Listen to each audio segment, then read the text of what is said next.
Hello, and a very warm welcome to Heist Stories for Sleep.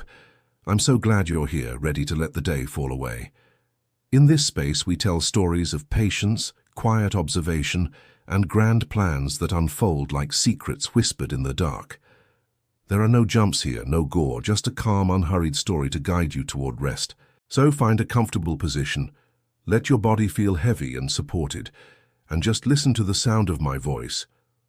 Tonight, our story takes us to the south of France, to a place where the sun warms the stones and the sea whispers against the shore. We are going to the city of Cannes, in the summer of 1994. Picture it now, a crescent of golden sand, a boulevard lined with tall, elegant palm trees, and the deep, endless blue of the Mediterranean Sea. At night, the city is a string of soft, golden lights reflected in the dark water. The air is warm, smelling of salt, lavender, and the faint, sweet perfume from the Grand Hotel gardens. And standing there, watching over the bay like a beautiful sleeping queen, is our story's silent heart, the Carlton Hotel.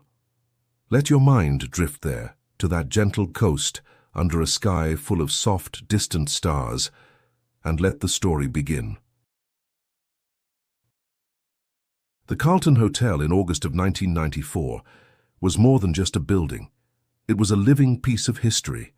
Its twin domes, shaped like the elegant hats of a bygone era, were landmarks against the azure sky. For decades, it had been a place of quiet luxury, a summer home for movie stars, artists, and old families who moved with the seasons. Its white facade seemed to hold the warmth of every sun it had ever seen. By day, its balconies were filled with flowers, and its grand terrace buzzed with the gentle clinking of glasses and quiet conversation in a dozen languages. But at night, the hotel transformed. It settled into a deep and peaceful rhythm, a slow and steady breath. The daytime crowds melted away, leaving only the soft glow of lamps in the lobby and the whisper of the night breeze through the palm trees along the Boulevard de la Croisette. The sea, just across the road, was a constant, soothing presence. Its waves would roll in, sighing onto the sand and then retreat, a sound that had measured the nights here for 100 years. The cicadas, the soundtrack of the southern French summer, would begin their gentle, pulsing song in the hotel gardens, a lullaby for the entire city. Inside the grand building, the air cooled. The marble floors, which had been warm underfoot all day, now felt smooth and cool like river stones. The scent of sea salt mixed with the faint, pleasant aroma of floor polish and the lingering perfume of lilies from a grand vase in the foyer. The night staff moved with a quiet efficiency that had been perfected over generations. They were part of the hotel's nocturnal life, figures gliding through pools of soft light, their footsteps muffled by thick carpets. Their work was a series of gentle, repeated rituals, the locking of certain doors, the dimming of lights in the long corridors, the final check of the dining room where empty tables stood like patient ghosts waiting for morning. This was the world that Jean-Pierre had come to understand better than anyone. Jean-Pierre was not a young man, nor was he an imposing one. He was a man of medium height, with quiet eyes that noticed everything. You might see him sitting at a small table at a cafe across the street, a half-finished cup of coffee before him, a sketchbook open on his lap. To anyone who glanced his way, he was just another visitor, perhaps an artist, captivated by the beauty of the hotel. He would sketch the curve of the domes, the shadows of the palm trees, the way the light changed on the white walls as the sun moved across the sky. But he wasn't just sketching the building. He was sketching its life. He was mapping its rhythms. He drew the path of the delivery trucks that arrived in the cool hours of the early morning. He noted the exact minute the gardeners began their work, their quiet snipping and watering a gentle start to the day. He watched the shifts of the security guards, men who walked their familiar paths with a comfortable, unhurried pace. He saw how the world of the hotel woke up, lived its bright and busy day, and then slowly, piece by piece, put itself to sleep. Patience was Jean-Pierre's greatest skill. He never rushed. He simply watched and listened and learned. He understood that a place like the Carlton was not just protected by locks and alarms. Those were the simple, obvious things. It was protected by something much deeper, its own routine, its century of habit, the quiet, unspoken agreement of how things were always done. To try and force your way through that would be like shouting in a library. It would be loud, clumsy, and doomed to fail. The only way through, he believed, was to become part of the quiet. You had to understand the rhythm so well that you could step into it, for just a moment, without causing a single ripple. He was not alone in this patient study. With him were two others, who shared his quiet nature. There was Luke, a younger man, whose talent was not in watching, but in doing. Luke had a deep, intuitive understanding of how things worked. His hands were clever and steady. He could look at an old, complicated lock not as an obstacle, but as a puzzle with a gentle solution. He could feel the tiny movements of pins and tumblers like a safecracker from an old film. But his approach was different. It was not about force. It was about listening. He believed that everything, given enough time and quiet attention, would eventually open. He spent his days walking the quieter streets of Cannes, studying the old ironwork on gates, the hinges on church doors, feeling the age of things in his fingertips. And then there was Marie. Marie was the keeper of time and movement. Her domain was the city itself. She knew the narrow, winding back streets of the old town Le Souquet, as well as she knew the grand, open boulevard. She understood the flow of traffic at every hour of the day and night. She knew which streets would be empty at 3 in the morning, and which ones might have a lone street sweeper or a bakery truck making its first delivery. She drove a simple, dark car that was common in the city, a car that nobody would ever look at twice. It was always clean, always full of fuel, always ready. Her role was not to be fast, but to be invisible, to be present at the exact right moment and then to melt away into the city's quiet, pre-dawn traffic. Together, they were not a gang of thieves. They were more like a small team of quiet artisans, each with their own specific craft. Their conversations were brief and calm. They would meet in the evenings, not in a shadowy hideout, but on a quiet public bench overlooking the sea, as the last of the sun's orange glow faded from the sky. The lights in the West Wing dim at 2, Jean-Pierre might say, his eyes on the horizon. The sea air is good for the old metal, Luke would reply, understanding the hidden meaning. It makes it sleepy. The market trucks will be on the main road by 4, Marie would add, her voice as soft as the breeze. These were the building blocks of their plan. Not complex blueprints or technical diagrams, but hundreds of small, carefully gathered observations. They were learning the hotel's song so that they could hum a single, quiet note in harmony with it. The target of their attention was in the hotel's heart, a special collection of diamonds on loan for a summer exhibition. They were kept in a street-level jeweler's shop, part of the hotel complex itself. The shop had its own safeguards, of course, modern precautions layered on top of the hotel's old, solid bones. Glass cases, steel shutters, and the silent watch of electronic eyes. But Jean-Pierre saw beyond that. He saw the routine of the shop's manager, a man who loved his predictable schedule. He saw the way the evening cleaning crew always worked from left to right. He saw how the air conditioning system created a faint, steady vibration in the floor, a vibration that was part of the building's nightly hum. He believed that all these layers of protection, these quiet routines, were like the threads of a tapestry. If you pulled on a single thread, the whole pattern would unravel. But if you could weave a new thread in just for a moment, no one would ever notice. The plan as it formed was a thing of immense patience. It was not a plan for a single night of action, but a slow, careful process.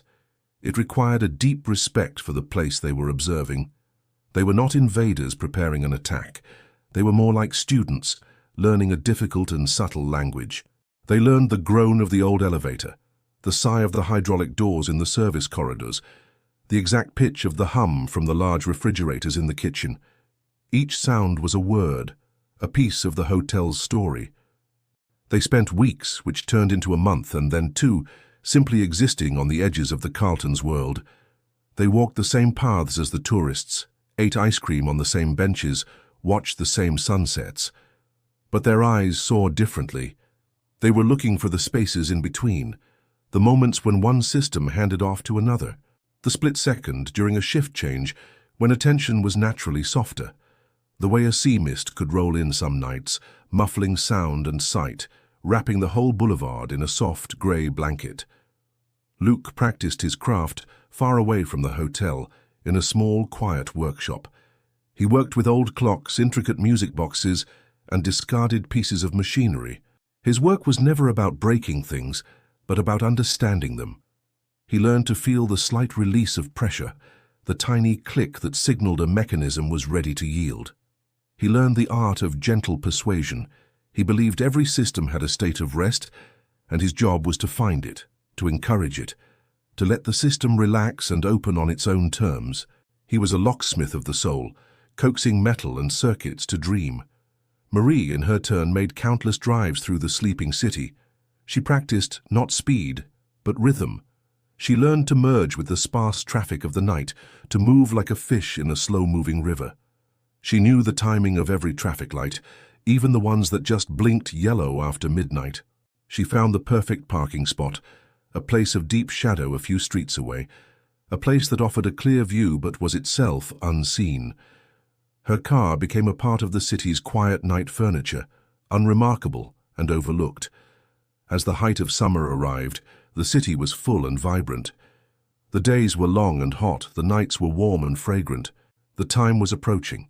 Their quiet study was almost complete. Jean-Pierre had filled his sketchbook with drawings that were no longer just of the hotel, but of its pulse. He had charts of light and shadow, maps of sound, timetables of human habit. It was a masterpiece of silent observation.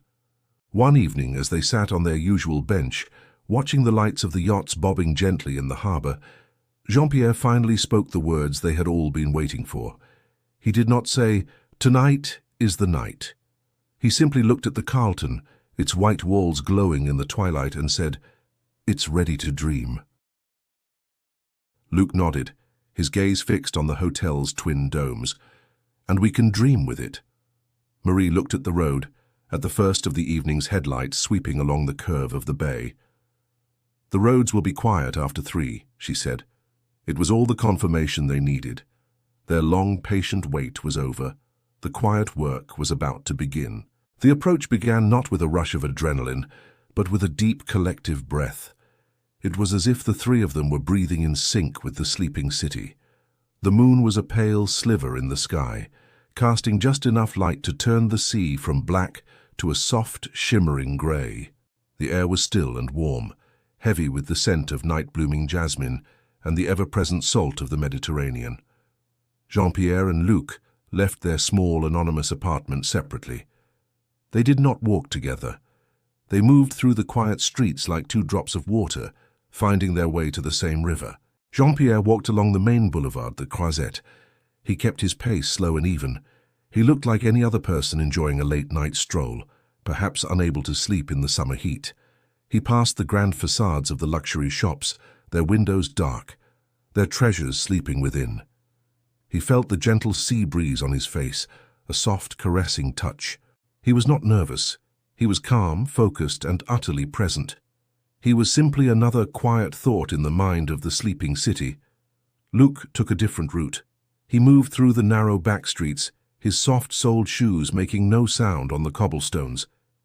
Here, the sounds were different. The grand hush of the seafront was replaced by more intimate noises. The hum of a refrigerator from an open apartment window, the distant bark of a dog, the rustle of a cat exploring a hidden garden. The shadows were deeper here, the pools of light from the old street lamps softer and more yellow. He carried a simple canvas bag over his shoulder. It was not heavy. It did not clink or rattle. It held only the few simple, carefully chosen tools of his craft, each one wrapped in soft cloth. He, too, was calm. His mind was clear, focused only on the task ahead, a task he saw not as a violation, but as a quiet, respectful conversation. They met at a prearranged spot, a small dark alcove near the side of the hotel, tucked away from the main entrance. It was a place Jean-Pierre had noticed weeks ago, a small architectural oversight, a pocket of shadow that the grand floodlights never quite reached. They stood there for a moment, not speaking, simply listening. They listened to the hum of the building, to the sigh of the waves, to the distant rhythmic pulse of the cicadas. They were attuning themselves to the night, becoming part of its fabric. "The air is calm," Luke whispered, his voice barely disturbing the silence. "It will hold the quiet," Jean-Pierre replied, his eyes on a high window where a single light still burned. This was their moment of transition. They were shedding their daytime identities, the artist, the quiet craftsman, and becoming what they needed to be for the next few hours: ghosts, weightless, silent, and invisible. Jean-Pierre held a simple piece of paper, a map he had drawn from memory. It was not a blueprint of the building, but a map of its routines, its blind spots, its moments of inattention. It was a map of the hotel's dreams. They moved toward a service entrance, a place where the grandeur of the Carlton gave way to simple function. This was where the hotel showed its working parts, the domain of laundry carts and delivery boxes. The door was old, solid, and secure, but Luke had studied its kind for weeks. He approached it not as an enemy, but as a friend. He placed his hands upon the cool metal, closing his eyes for a moment, feeling its age, its weight, its place in the world. The work that followed was not dramatic. There was no sound of breaking or forcing. It was a process of quiet persuasion. Luke's fingers moved with a delicate, practiced grace. It was a dance of touch and pressure, of listening to the faintest clicks and sighs from within the mechanism. It felt more like he was solving a small, intricate puzzle box than breaking into a building. Time seemed to slow down. Each second stretched, filled with the vastness of the surrounding silence. Jean-Pierre stood watch, his senses extended into the night. He was not looking for guards or police.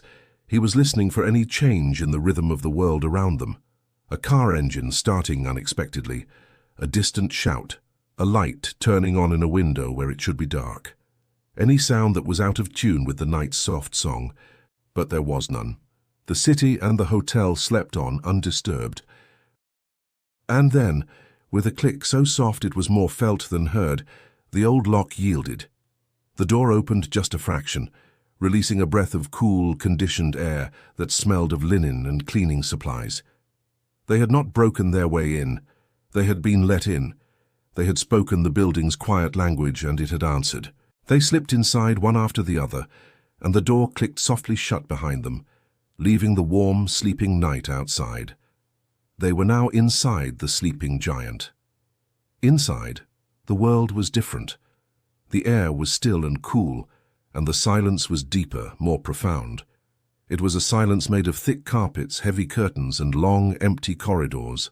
The only sounds were the ones the building made itself: the low, almost subsonic hum of the electrical systems, the faint rush of air through the ventilation ducts, the occasional gentle creak of the old structure settling.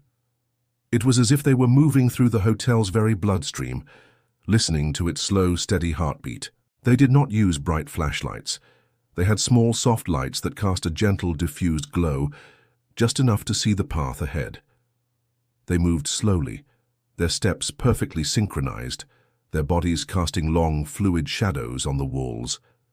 They were in the hotel's service areas now, a place of polished concrete floors and plain, functional doorways. This was the hotel's backstage, the hidden world that allowed the grand performance of luxury to happen out front. Jean-Pierre led the way, navigating from his memory map. He knew this unseen landscape as well as the sunlit boulevards outside. He knew which corridors led to dead ends, which stairwells were used only in emergencies, and which ones offered a quiet passage between floors. They moved with a purpose that was entirely without hurry. This was a place of work, but their work was of a different kind. It was the work of silence, of patience, of leaving no trace.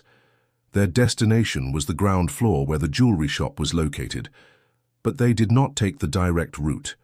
That would be too predictable.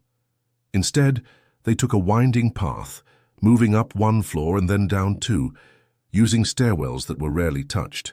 Jean-Pierre had chosen this path because it followed the natural rhythms of the building's own internal systems. It followed the paths of old pipes and wiring, places where the building's attention was turned inward, not outward. At one point they paused in a small dark alcove. Through a high narrow window they could see into the grand empty lobby. A single cleaning worker was polishing the vast marble floor. his machine humming a soft, monotonous tune. He moved slowly, his body swaying with the rhythm of his work, lost in his own world. He was part of the hotel's nightly ritual, a guardian of its gleaming surfaces. Jean-Pierre and Luc watched him for a long moment, not as a threat, but as a fellow occupant of the night. They were all performing their quiet tasks in the deep, silent hours. When the cleaner moved to the far side of the lobby, they continued on their way. Finally, they reached the area behind the row of exclusive shops. Here the air was different again. It was colder, drier. The hum of electricity was more pronounced. They were close to the heart of the hotel's modern security. Jean-Pierre stopped before a plain metal door. This was the entrance to the jeweler's back room. This was Luc's domain. The safeguards here were newer, more complex than the old lock on the service entrance. They were systems designed to be loud and unforgiving. But Luc's approach was the same. He did not see them as an enemy to be defeated. He saw them as a set of rules to be understood. He knelt down, his ear close to the wall, listening. He was listening for the tiny rhythmic pulses of electricity, the silent electronic language of the system. Sleepy notes. The exact methods used in heists are, for good reason, things we do not detail in these stories. The focus here is not on the how, but on the feeling of time passing, of immense quiet, and of a delicate, patient process. It is the atmosphere of the work, not the mechanics of it, that holds the sleepy magic. Hours seemed to pass in the narrow, silent corridor. Jean-Pierre stood as still as a statue, a silent partner in Luc's deep concentration. Luc worked with a surgeon's focus. His movements were small, precise, and economical. There were long periods where he did nothing at all, simply kneeling, listening, his eyes closed, feeling the faint vibrations through the floor. He was waiting for the right moment, for the tiny pause in the system's endless looping conversation with itself. He was waiting for the moment when the system took a breath. And when that moment came, he acted. His hands moved with a swift, silent certainty. There was no sound, no alarm, no flashing light. The complex layers of precaution were not broken. They were gently persuaded to part. It was as if a gatekeeper had been lulled to sleep with a soft, whispered word. The heavy door clicked open. They stepped inside. The room was small and starkly functional. Metal shelves lined one wall. A single bare bulb, which they did not turn on, hung from the ceiling. The air was cold, and there, in the center of the room, was the safe. It was a large, modern vault, a formidable block of steel and engineering. It was the final guardian. Once again, Luc began his patient work. This was the most delicate part of the conversation. He placed a small device on the face of the safe, a tool that did not drill or burn, but listened. It translated the safe's internal world of tumblers and gears into something he could understand. He put on a pair of headphones, and his face became a mask of pure concentration. He was no longer in a room in Cannes. He was inside the intricate mechanical mind of the safe. Jean-Pierre watched him, but he also watched the time. He knew they had a finite window, a period of deep quiet between the last of the night's wanderers and the first of the morning's workers. Their plan was built around this window of silence. He occasionally glanced at his simple, plain watch. The second hand swept around the face with an agonizing slowness, each tick a tiny, silent drumbeat in the vast quiet. Inside the headphones, Luc was listening to a world of tiny, metallic sounds. The soft slide of a well-oiled pin, the gentle thud of a tumbler falling into place. He turned the dial with an impossibly slow and steady hand, sometimes moving it just a fraction of a degree, then waiting, listening, before moving it again. He was not forcing the lock. He was learning it. He was mapping its preferences, its secrets. It was a slow, methodical dance. And then, after what felt like an eternity, he found it, the final piece of the puzzle. He turned the dial one last time. There was a deep, resonant thunk that they both felt more than heard, a vibration that traveled through the floor. It was the sound of release. Luc removed his headphones and took a slow, deep breath. He looked at Jean-Pierre and gave a single, almost imperceptible nod. He reached for the heavy steel handle and pulled. The massive door swung open with a whisper of displaced air, revealing the treasure within. The diamonds were not scattered loosely. They were housed in dark velvet trays. Even in the faint, soft light from their lamps, they seemed to drink in the darkness and give back a cold internal fire. They did not sparkle. They held a deep, quiet brilliance like captured starlight. There was no sense of triumph, no excitement. There was only the quiet completion of a difficult task. They worked quickly and efficiently, transferring the velvet trays into their canvas bag. They handled the jewels with the strange reverence, as if they were ancient, sleeping things that should not be disturbed too loudly. Within minutes, the safe was empty. They closed the heavy door. It swung shut with another soft, final thud. They did not lock it. That was not part of the plan. An open but empty safe told one story. A locked but empty safe told another, a much more confusing one. They tidied the room, leaving everything exactly as they had found it, except for the missing contents of the vault. They erased their presence, leaving behind only an absence, a perfect, quiet void. They stepped back out into the corridor, closing the door to the back room gently behind them. The building was still breathing its slow, steady rhythm, the hum of the electricity, the rush of the air. Nothing had changed. They had moved through the heart of the sleeping hotel, taken its most precious dream, and the hotel had not even stirred. Their night's work was done. Now all that remained was the quiet journey back out into the world. The exit was the mirror image of the approach, slow, deliberate, and silent. They retraced their steps through the labyrinth of service corridors, their soft shoes whispering on the polished concrete. The building felt different now, not because it had changed, but because they had. The bag Luke carried was heavier, a dense, concentrated weight that seemed to absorb the silence around it. It was a bag full of captured light, a quiet, heavy secret. As they neared the service door they had entered through, Jean-Pierre paused, holding up a hand. He tilted his head, listening. From far away, down the long, straight corridor that led to the hotel's kitchens, came a new sound. It was the soft clatter of metal trays and the low murmur of voices. The first of the kitchen staff, the bakers, were arriving. Morning was coming. Their window of perfect silence was closing. They did not rush. Panic was the enemy of quiet. They simply waited, melting back into a shadowy doorway. They watched as two figures in white aprons walked past the end of the corridor, their voices soft and sleepy as they talked about their families, about the heat, about the day ahead. They were the first stirrings of the waking hotel, the beginning of its daily cycle. Once they had passed, the corridor was silent again. Jean-Pierre nodded. They moved to the exit door. Luke listened for a moment before touching the handle, ensuring the world outside was still quiet.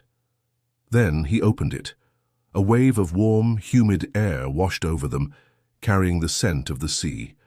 It was the smell of the real world. The sky was no longer the deep, inky black of midnight. It was a soft, bruised purple in the east, the very first hint of dawn. The world was holding its breath, waiting for the sun. They slipped out, closing the door so gently that the latch made no sound. They were outside again.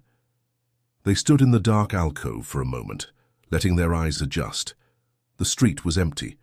The lights along the boulevard cast long, lonely shadows. The sea was a dark, calm expanse, its surface like polished slate. The city was still asleep, but it was a restless sleep now, on the verge of waking. They separated immediately, just as they had arrived. Jean-Pierre turned right, walking back toward the main part of the city, his pace still unhurried. He was once again just a man out for a very early morning walk, perhaps on his way to watch the sunrise over the water. Luke turned left, heading for the quieter side streets, the canvas bag held close to his side. Its weight was a comfort, a confirmation. He walked through the sleeping residential streets, where the only signs of life were the newspapers sitting on doorsteps and the faint glow of a light in a bakery window, where the baker was already at work, dusting flour onto a long wooden table. Marie was waiting, exactly where she said she would be. The dark car was parked in a deep shadow between two old stone buildings. Its engine was off. Its lights were out. It was just another parked car, indistinguishable from any other. As Luke approached, the interior light flickered on for a single second and then off again. It was the signal. He opened the passenger door and slid inside. He placed the bag gently on the floor at his feet. He said nothing. "All is calm?" Marie asked, her voice low and steady. She had not started the engine yet. She was watching the street in her rearview mirror. "All is calm," Luke confirmed. She waited another full minute, a period of perfect stillness. She was letting the echo of their arrival fade, letting the quiet of the street settle around them again. Then, with a smooth, practiced motion, she turned the key. The engine came to life with a low, soft hum, a sound so quiet it was barely audible from the outside. She switched on the parking lights, pulled away from the curb without a sound and merged into the empty street. Their drive was not a fast escape. It was a slow, deliberate journey of disappearance. Marie drove with a perfect, calm confidence. She navigated the waking city with an innate understanding of its rhythms. They passed a street-sweeping vehicle, its brushes whirring softly. They passed a garbage truck, its crew moving with a slow, practiced rhythm. They were part of the city's invisible morning workforce, the people who tidied the world while everyone else slept. They drove away from the sea, heading inland, toward the rolling hills covered in olive groves and pine trees. As they climbed higher, the city of Cannes spread out below them, a carpet of sleeping lights. The first true rays of sunlight were now breaking over the horizon, painting the edges of the clouds in shades of pink and orange. The sea turned from grey to a deep, shimmering blue. Down below, the Carlton Hotel stood in its proud place on the shore, its white walls catching the first golden light of the new day. From this distance it looked perfect, serene and untouched. A beautiful queen, still lost in a peaceful dream. Luke looked back at it one last time. He felt no thrill, no sense of victory. He felt only a quiet sense of completion. A long, patient project had come to its end. He settled back into his seat, the weight of the bag at his feet a solid, grounding presence. The sun was rising and they were simply driving into the morning. The discovery did not come with a crash or a scream. It came, as most things did at the Carlton, with a quiet observation of something out of place. It was around 8 in the morning. The sun was fully up, shining brightly on the boulevard. The hotel was humming with the gentle energy of a new day. Guests were enjoying breakfast on the terrace, the aroma of fresh coffee and pastries mixing with the salt air. The manager of the jewelry shop, a precise and punctual man named Monsieur Dubois, arrived to open for the day. His routine was as fixed as the sun. He would unlock the front glass doors, then the inner grille, then proceed to the back room to deactivate the nightly systems and open the main vault. He performed these tasks in the same order every single day. He noticed it at the third step. The door to the back room was not locked. It was perfectly closed, but when he turned his key, he felt no resistance. This was wrong. A tiny, cold knot of confusion formed in his stomach. He pushed the door open. The small room was neat, tidy, and cold, exactly as it should be. But then he saw the safe. The great heavy steel door was slightly ajar, open by just a few inches. For a moment he simply stared. His mind refused to understand what he was seeing. There was no sign of damage. No broken locks, no scorch marks, no tools left behind. The scene was utterly peaceful. It was as if the safe had simply decided to open itself during the night. He slowly reached out and pulled the heavy door open. The interior was dark and empty. The velvet trays, which yesterday had held a king's ransom in diamonds, were gone. There was only empty space. Monsieur Dubois did not shout. He did not run. He quietly closed the door to the back room, walked to his small desk, and sat down. He looked at his hands for a long moment. Then he picked up the telephone and made a call to the hotel's head of security. His voice was calm, almost unnaturally so. "There appears to be a situation in the boutique," he said. "You should come, and perhaps we should call the police." The authorities arrived not with sirens blaring, but with a quiet, professional discretion. Cannes was a city accustomed to wealth and the problems that came with it. The investigators were men who understood the importance of not causing a scene. They sealed off the small jewelry shop with a simple velvet rope, the kind the hotel used to direct guests to a private event. Most of the Hotel AS residents and the tourists on the boulevard remained completely unaware that one of the most significant jewel heists in modern history had just taken place. The investigators were baffled. They were experts in their field, accustomed to the brutal logic of theft. They looked for signs of forced entry, for broken glass, for disabled alarm wires, for the telltale marks of tools on a doorframe or a safe. They found nothing, absolutely nothing. The locks had not been broken. They had been opened. The alarm systems had not been bypassed. They seemed to have simply not noticed a visitor. The safe had not been forced. It had been unlocked as if with the correct combination. One of the senior detectives, a thoughtful man with tired eyes, stood in the back room for almost an hour, just looking. He touched nothing. He just absorbed the deep, peaceful quiet of the scene. "It's as if they were ghosts," he said to his younger partner. "They didn't break anything. It's more like they just asked the building to let them in and it agreed." The search for forensic evidence was equally fruitless. There were no fingerprints, no footprints, no stray fibers. The team had been so meticulous, so clean, that they had left behind nothing but the absence of the diamonds. It was a perfect crime, not in its cleverness or its daring, but in its quietness. It was a crime of whispers and shadows. Sleepy notes. The value of the stolen gems was estimated to be around $40 million at the time, a number so large it felt more like a concept than actual money. This figure varies depending on the source, but all agree it was a staggering amount.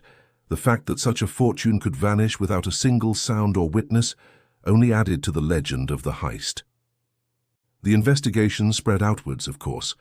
The police interviewed the hotel staff, checked records of guests, and looked for any unusual activity in the weeks leading up to the event.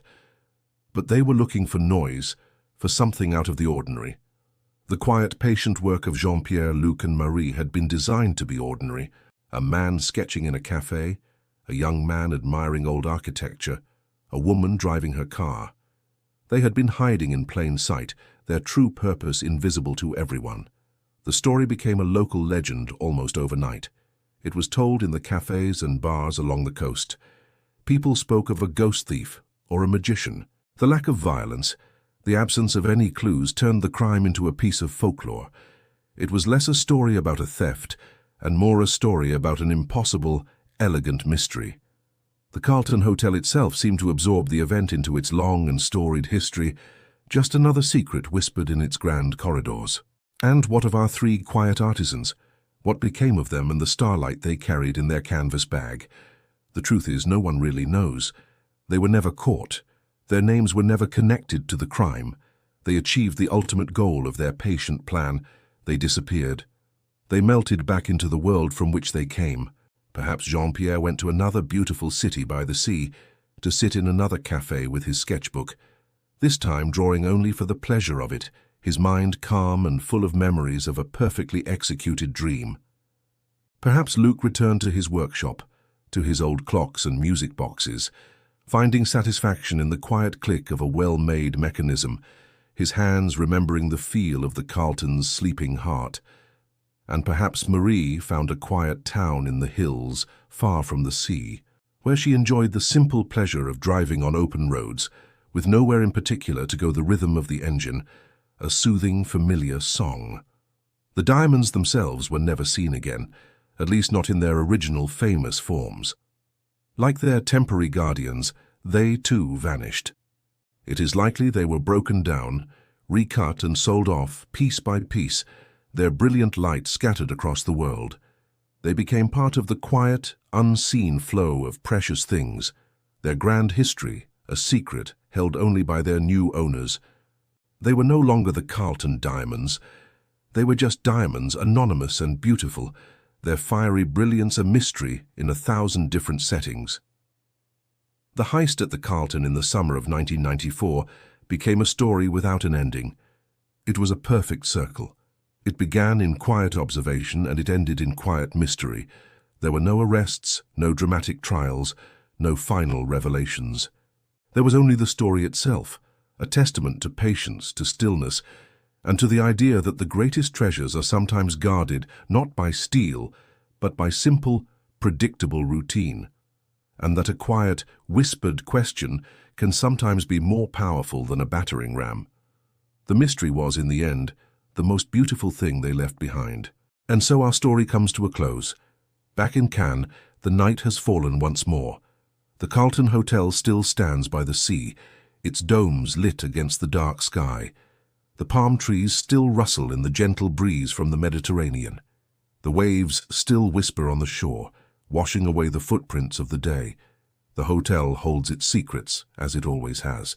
It dreams its long, slow dreams of sunshine and movie stars, and perhaps on the quietest of nights, it dreams of the ghosts who once walked its halls and borrowed its starlight for a little while.